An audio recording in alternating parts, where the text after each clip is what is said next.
Red cross মানেই নিঃস্বার্থ সেবা। রেড ক্রস মানেই দলিত নিপীড়িত মানুষের ভরসাস্থল। রেড ক্রস মানেই নিঃশব্দে চিকিৎসা পরিষেবার নিশ্চিত গ্যারান্টি। এমনই এক মহান আদর্শকে পাথেয় করে বিগত অর্ধ শতাব্দী ধরে নিঃশব্দে সেবামূলক কাজ করে চলেছে ভারতীয় রেড ক্রস সোসাইটির দুর্গাপুর শাখা। সংস্থার পক্ষ থেকে বিনামূল্যে চিকিৎসা পরিষেবা চালিয়ে যাওয়া হয়ে চলেছে এই 5 দশক সময় জুড়ে। রেড ক্রস সোসাইটির দুর্গাপুর শাখার সুবর্ণ জয়ন্তী বর্ষের সূচনা করা হলো রবিবার। এদিন সিটি সেন্টারের তথ্য কেন্দ্রে সংস্থার সুবর্ণ জয়ন্তী উপলক্ষে গুণীজন সমাবেশের আয়োজন করা হয়। প্রধান অতিথি হিসেবে এদিনের অনুষ্ঠানে উপস্থিত ছিলেন রাজ্যের পঞ্চায়েত ও গ্রামোন্নয়ন মন্ত্রী প্রদীপ মজুমদার, ছিলেন পশ্চিম বর্ধমানের জেলা শাসক এস পান্নাম্বালম, মহকুমা শাসক ও রেড ক্রস সোসাইটির চেয়ারম্যান ডক্টর সৌরভ চট্টোপাধ্যায়, দুর্গাপুর নগর নিগমের প্রশাসক মণ্ডলীর chairperson Anindita Mukhopadhyay, ADDA chairman কবি দত্ত প্রমুখ।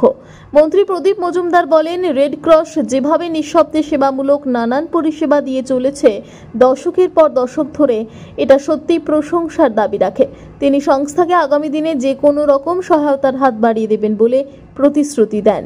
রেড ক্রস সোসাইটির সঙ্গে যুক্ত সমাজকর্মী সুমিত বন্দ্যোপাধ্যায় বলেন, রেড ক্রস পরিচালিত স্বাস্থ্য কেন্দ্রটিকে পূর্ণাঙ্গ হাসপাতালের রূপ দেওয়ার সার্বিক প্রয়াস শুরু হচ্ছে।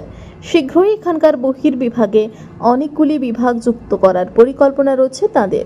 50 বছর পূর্তি উপলক্ষে এটা উদযাপন, আর সেই উপলক্ষেই আজকে এই অনুষ্ঠানে আয়োজন করা হয়েছে। অনুষ্ঠানে উপস্থিত ছিলেন অনেক সম্মানীয় অতিথিগণ। আমাদের পশ্চিমবঙ্গের মন্ত্রী, ভারপ্রাপ্ত মন্ত্রী যিনি প্রদীপ মজুমদার মহাশয় ছিলেন, এডিডিএ চেয়ারম্যান কবি দত্ত ছিলেন, আমাদের জেলা শাসক, মহকুমা শাসক যিনি এখানকার চেয়ারম্যান, এছাড়া আরও অনেক আমাদের পুর প্রশাসক ছিলেন, এছাড়া অনেক বিশিষ্ট চিকিৎসকগণ ছিলেন, তাছাড়া রেড ক্রসের সমস্ত ভলেন্টিয়াররা ছিলেন, বিভিন্ন স্বেচ্ছাসেবী সংগঠনের প্রতিনিধিও ছিলেন। খুব ভালো লাগলো যে জেলা শাসক যখন বললেন যে আমরা রেড ক্রস বিভিন্ন জায়গায় দেখি, কিন্তু দুর্গাপুর রেড ক্রস যেন একটা ভাইব্রেন্ট। দুর্গাপুর রেড ক্রসের এর যে কর্মব্যাপ্তি, এটা যেন চোখে পড়ার মতন আজকে নজরে আসছে। এটা তো শুরু, এটা যা শুরু। আগামী দিনে আমাদের পরিকল্পনা সেটা হচ্ছে যে এখন তো এটা চোখের ওপরে বিশেষ পরিষেবা, আই অপারেশন হয়, আই ক্যাম্প, এখানে রেগুলার আই চেক আপ হয়। আগামী দিনে এটা পরিকল্পনা আছে যে এখানে সমস্ত প্রথম শ্রেণীর বহির্বিভাগ চালু করা। দুর্গাপুর থেকে দেবজ্যোতি ঘোষের রিপোর্ট, টিভি নিউজ 10।